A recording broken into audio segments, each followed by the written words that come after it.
Well, hello, everybody, and welcome to this week's episode of Perspectives Matters. This week's in behavioral healthcare. My name is Glenn Hadley. I'm your host today, and I just want to kind of welcome you guys here. Excited to have Dan Gemp on the show today, and just really glad that you guys could join us. Want to first off, before we get into this, I want to thank our sponsors, the Guest House Ocala. They're our diamond sponsor for Perspectives, a time for change for our conference. And I just really want to thank these guys for coming on board and really being a part of this event. One of the things about the Guest House Ocala that I admire so much is that when there's a patient that goes to the guest house, I know that they're going to get not only substance use treatment, right, that we see around the country, but they're also going to get some deep trauma work. They're going to get into the underlying issues of what's driving the addiction.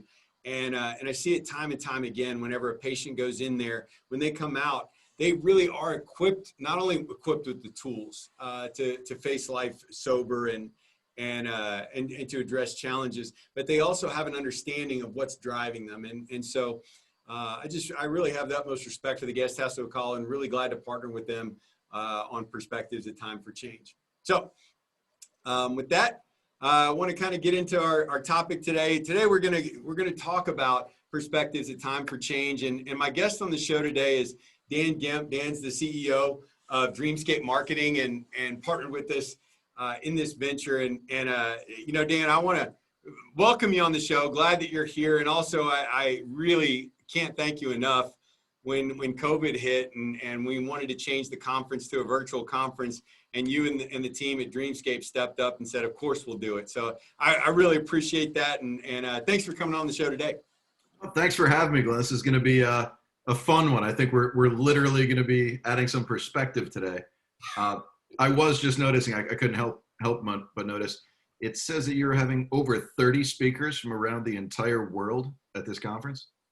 Absolutely. You know, and Dan, I just can't help but notice that over your shoulder, we're 26 CMEs and CEUs available only for $150. Now, I have to say, that's pretty good. Those are only the live ones, because you can get 42 and a half enduring CMEs and CEUs for the whole thing, because guess what? It stays not only after the live event, but it's going to be open for 30 days after. So you can go on and watch every single session at the conference.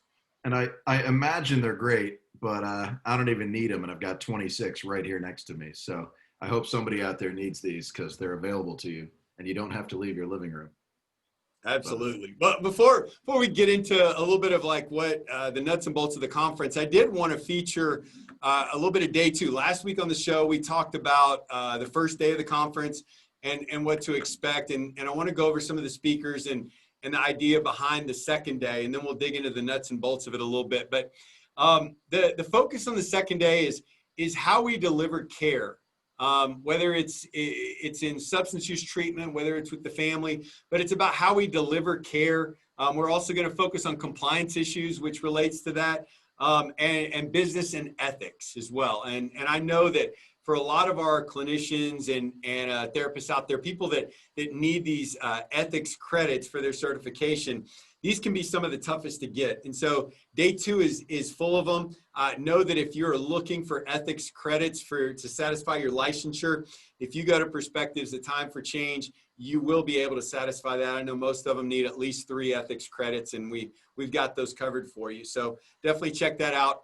I do want to say that the agenda on the second day is jam-packed. We've got Mike Walsh and John Kelly opening us up, talking about the continuing evolution of treatment and recovery. They're really going to dig into what treatment and recovery is.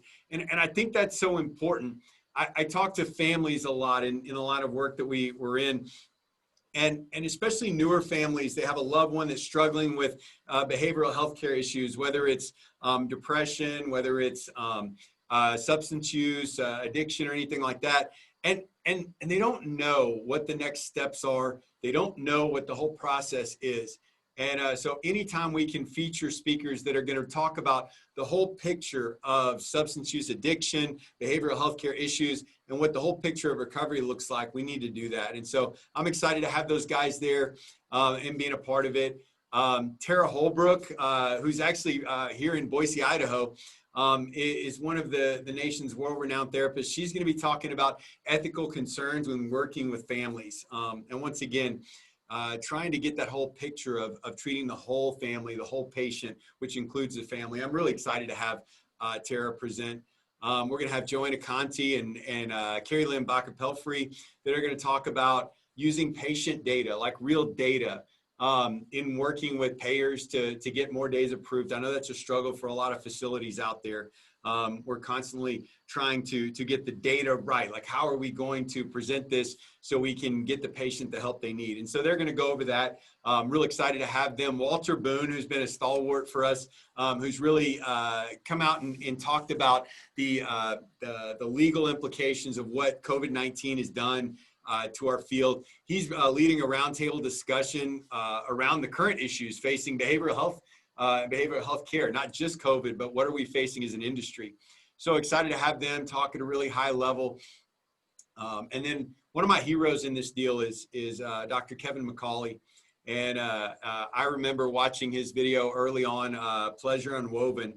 And it was the first time that someone broke down the disease of addiction in a way that I could understand it. And so I'm really glad to have him out here. He's presenting Addiction Recovery 2020, the latest findings from neuroscience research. So really glad to have Kevin here. He's going to be our lunch plenary for the day. We also have Dr. Louise Stanger. I loved Louise. I'm really glad that she's out here. Once again, she's bringing us another ethics talk, in ethics in a COVID-19 digital age. Then we're going to have Dr. Greg Skipper. He's talking about drug testing, believe it or not, because it's such a misunderstood portion of what we do in substance use treatment. And so excited to hear his talk. And then one of our cooler features of the day, and this is something that Dan and I are going to talk about, is this collaborative session. So Walter Boone is going to moderate a collaborative session where all of us are going to get together, and that includes you, the attendee. We're going to get together and talk about compliance challenges in behavioral health care. We're going to talk about what you guys are going through, and you're going to get a chance to provide feedback, some guidance for the rest of the industry. We're all going to come together and build something in this. So really excited to do that and have that. And then we're going to finish off the day with Ben Seymour from Southworth Associates is going to do our interventionist panel. And for those of y'all that have been to Moments of Change over the years, you know that this panel has kind of been the anchor of that particular conference. And even though we're changing the perspectives at Time for Change, we're still going to have this be a part of it. So glad to have that and have been presenting the interventionist panel. So that's the kind of the description of our agenda for that day. Dan, did I miss anything in that?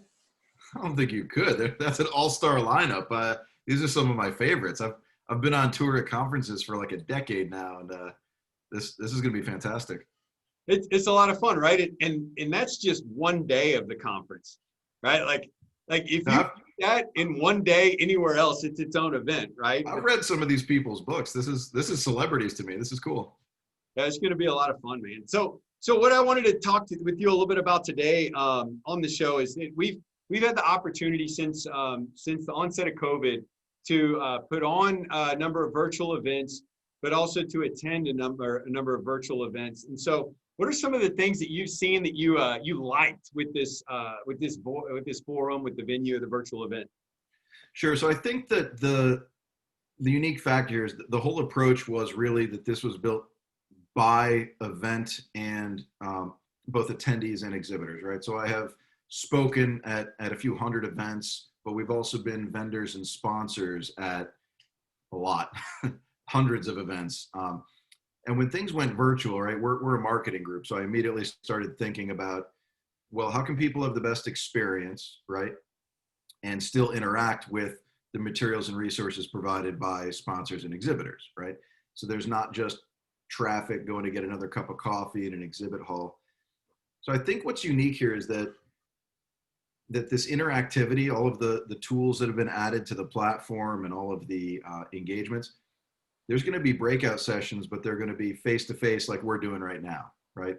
So if your topic is trauma-based care and I'm in your session in a breakout, then you and I will be talking face-to-face about trauma-based care. Right. there are forums, right? So you can go in with themes and categories and you chat in these forums, but that's where people can exchange LinkedIn information or set up a Zoom meeting on their own. Good networking. And then when it comes down to these sponsors and exhibitors, I thought this was kind of cool, right? As they build up their booths, you're requiring them to provide you with downloadable content and resources or videos. That's cool. But then I hadn't heard this one before. I think this might have been yours. Between sessions, a lot of people on these virtual platforms will just sign off, right? So you end a session, there's not another speaker for 20 minutes, something like that. And so it sounds like there's going to be actual tours and demos or a couple videos there.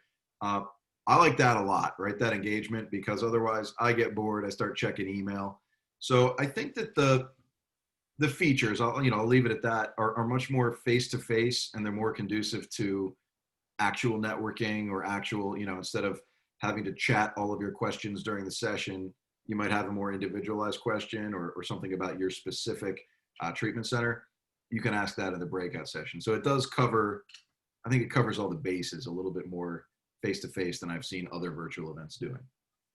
Yeah, one of the things we saw, and as this thing has moved on, is we've lost that kind of interaction. Like I love like being able to sit and chat, like to sit here and have this conversation with you. It's fantastic, right? But yep, something that was kind of lost at some other events. I don't want to say all of them, because I've had some fantastic interactions at some virtual events, but there was that person-to-person connection that I felt like we're still longing for, right? And so like that was what I wanted to build into this thing. And I just can't thank you guys enough for taking what we talked about and wanted and actually putting it to use. So in creating it. So yeah, I'm really excited about it and really pumped about the show. So what are some things in what you're trying to do and apply, and how we're together trying to change this virtual world? What are some things that you want to see? Sure. So what I really want to see is dialogue. I've seen too many of these events where it's just one-way communication, and that in digital marketing, in my world, that's a big no-no, right? That takes marketing back to the Stone Age, where you just paint a message on a billboard at the side of a mountain and hope that a passerby is observing your message. I want this to be two-way interaction. And you were saying the same thing, right? Our speakers, these leaders, these thought leaders in the space, they want feedback and they want questions, and they'll keep having a conversation. So I think that, not just the structure, but the engagement tools and stuff that are built in, that's what's going to make this more of a community-based experience, right? Where you can then speak with a presenter later on, create a follow-up conversation in a forum and say like, hey, like, what did we think of that last semi-controversial comment about COVID-19 and how it affects treatment centers? Right.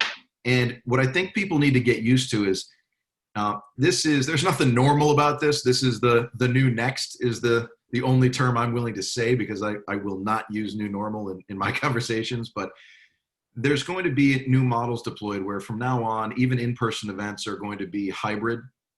The comfort level, because we're forcing everybody watching this to interact with Facebook Live and Zoom and all of these great interactive tools. You're going to see people that just aren't able or don't have the budget to travel to expensive in-person conferences. They're going to engage this way, and they need the same credits that everyone else needs. Executives are going to, not be able to fly out for a 4-day event, but they can check in, check out. You can have some very senior people manning the booth and having video conversations and providing demonstrations to attendees. So I think that's really, to sum it all up, I'll say dialogue is the whole goal, to have a real conversation, because without that, there's no community, there's nobody catching up, there's nobody saying like, hey, yeah, let's hop on a Zoom meeting on the side here and have a real conversation. But you do see that. You see people, drinking a cup of coffee, going to smoke a cigar after the end of the sessions for the day. That's what we need to, hopefully replicate online.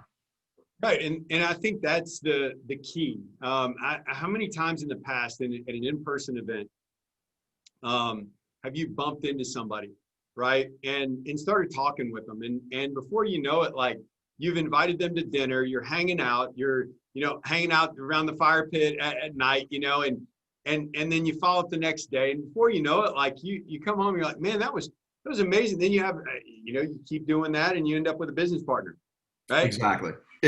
And it's, and here we are. But I think that's the content. Hey, I'm clumsy. I bump into a lot of people, but a lot of people need websites. And so it's been good. So it's that water cooler coffee conversation that really drives relationships in this space, right? It's not business cards and free demos and giveaways. And we have all that, right? There is the exhibit hall, there's a fun game but it requires this face-to-face. So you don't just get to log in and win a sweepstakes or something like that. It's not that. It's the more you engage the content being provided, the more you download resources, the more you interact with thought leaders and sponsors, they'll give you points. And so really whoever's participating the most should be deriving the most value. And oh, by the way, you win a fun game and there's prizes and a leaderboard and all that. So you'll see a similar interaction, but we want it to be face-to-face to get those points. And we don't want overly complex rules and game theory and that weird jargon. No, and like, not to interrupt, but not just prizes, right, Dan? Like a 3-night stay at the Breakers. Like, oh yeah, just that, lifestyle. We're not giving prizes. We're awarding lifestyle to those who are true digesters of thought leadership. Man, can I win? I got to write that into the rules somewhere, because I could really use 3 nights at the Breakers. I would find it relaxing and luxurious, but I don't think I will let me win. But I might let you win. Thank you. I appreciate that. Hey, no problem. But and switching gears a little bit, but we were talking about the interactions as it relates to business, but I often find that at these events, the collaborative nature of a conference is a lot of times we have a presenter or group of presenters that come in with one idea, and then we have the audience that comes in and brings their ideas, and we get to build something together. And what comes out of a conference tends to be a mix of both, and something sometimes much better. And that's my goal for this too, is that we're able to do that in this platform where we do interact face to face, and where the attendees can bring their ideas to the presenters and build something together, and not just like as if we were at the Breakers, not just the people that are there. We're talking about a global event. So people from all over the world now can bring their ideas together with the presenters and build something. I'm pretty excited to see what comes up. We've already got registrants from 3 continents. This thing has legs. No one is flying regionally or locally, but certainly very few people even can fly internationally right now. So this is thought leadership that the industry needs. I just want it to be community too, right? I want it to be dialogue. I want the results to be there. In our own business, this is something we pride ourselves on, right? People like doing business where business is actually getting done. They don't want to just talk about things. They want to make progress, move forward, progress, not perfection, right?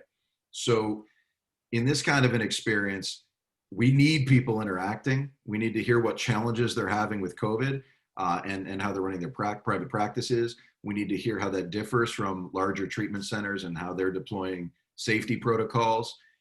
Ethics is a major, major concern right now because demand is at an all-time high. Liquor sales are at an all-time high. Mental health is at an all-time low. So, getting a good feel for how how society is doing at large right now, that's going to require conversation. There's no one presenter that has the answer to that. They're all going to have different approaches on how they've tackled the business side of things. And conversation is going to really give people the takeaways that they're going to need to apply to their own businesses, to be successful in their therapy, to, quite frankly, to use telehealth the right way. I'm a little bit judgy, but I've seen a lot of groups just deploy it for the sake of deploying it. And there is a right way and a wrong way to deliver clinical care over video chat. Absolutely. I'm really, that's one of the sessions I'm really pumped about, is the technology and treatment collaborative, where everybody gets to come together and talk about how they're using technology to treat people. I'm really excited about that.